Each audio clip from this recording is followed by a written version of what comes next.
warahmatullahi wabarakatuh. Gimana nih kabarnya Sobat MRC? Udah seproduktif apa sih hari ini? Gak terasa ya, kita udah di masa-masa liburan semester ganjil dan kita akan segera memasuki masa-masa semester genap yang akan datang. Nah, berhubung ini masih libur, alangkah baiknya kalau waktu senggang ini kita manfaatkan untuk melakukan hal-hal yang produktif. Salah satunya dengan mengikuti materi dari MRC yang sudah kita persiapkan untuk Sobat MRC semuanya.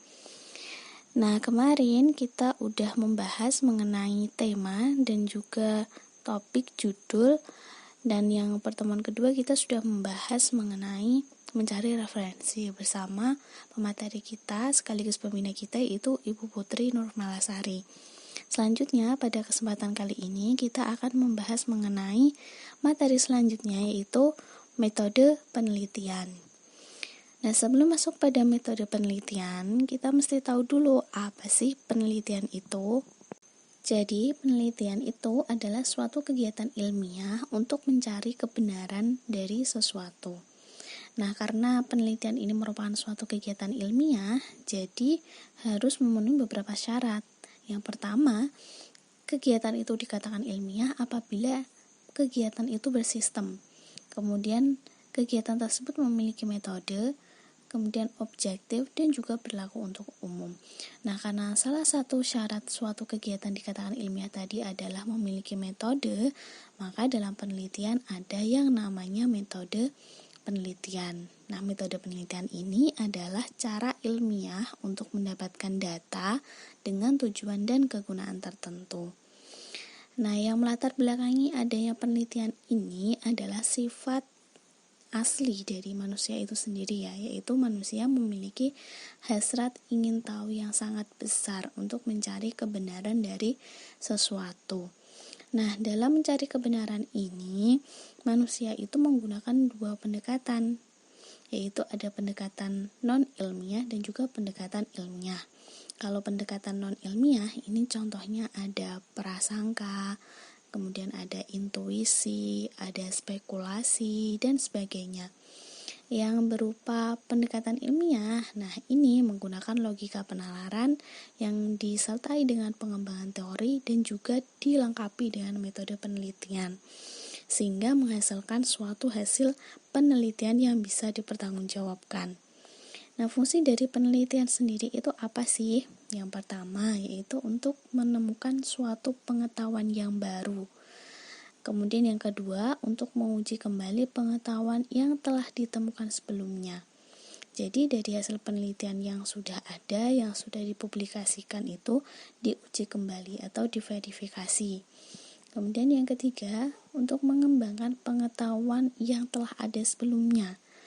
Dari pengetahuan-pengetahuan yang sudah ada, dari hasil penelitian yang sudah ada, itu dikembangkan lagi untuk memperkaya pengetahuan yang ada. Kemudian yang keempat, itu mencari hubungan antara pengetahuan yang baru ditemukan dengan pengetahuan yang lain. Kemudian yang kelima, mengadakan ramalan atau prediksi dengan ditemukannya hubungan dengan pengetahuan-pengetahuan yang mendahuluinya. Nah, jadi penelitian ini berjalan secara terus-menerus dan berkesinambungan. Hasil penelitian yang ada itu juga bukan hasil yang final, tapi dari hasil penelitian yang ada itu nanti bisa dikembangkan lagi, juga bisa diuji kembali oleh peneliti-peneliti selanjutnya. Selanjutnya, macam-macam penelitian. Ada penelitian kuantitatif dan juga penelitian kualitatif. Penelitian kuantitatif itu penelitian yang mengacu pada context of justification. Jadi pada dasarnya menguji teori yang berkaitan dengan masalah penelitian melalui kerangka berpikir yang dirumuskan dalam hipotesis penelitian. Nah, contoh dari penelitian kuantitatif ini ada penelitian survei. Penelitian survei ini dapat berupa penelitian korelasional dan juga penelitian evaluatif. Ada juga penelitian eksperimen. Ini dapat berupa uji perbedaan. Selanjutnya penelitian kualitatif itu penelitian yang mengacu pada context of discovery. Pada dasarnya mengharapkan penemuan sesuatu yang nantinya dapat diangkat menjadi hipotesis bagi penelitian selanjutnya. Ini contohnya ada penelitian kasus, kemudian juga ada action research. Selanjutnya kita masuk pada rancangan penelitian. Rancangan penelitian itu, ini garis besarnya terdiri dari yang pertama ada judul penelitian, kemudian latar belakang masalah, rumusan masalah, tujuan penelitian, landasan teori, kerangka berpikir, hipotesis, metode penelitian, teknik pengumpulan data, dan juga teknik analisis data. Nah, dari 10 poin itu kita harus tahu bagaimana maksud dan bagaimana cara untuk menyusunnya dalam merancang suatu penelitian. Yang pertama itu mengenai judul penelitian.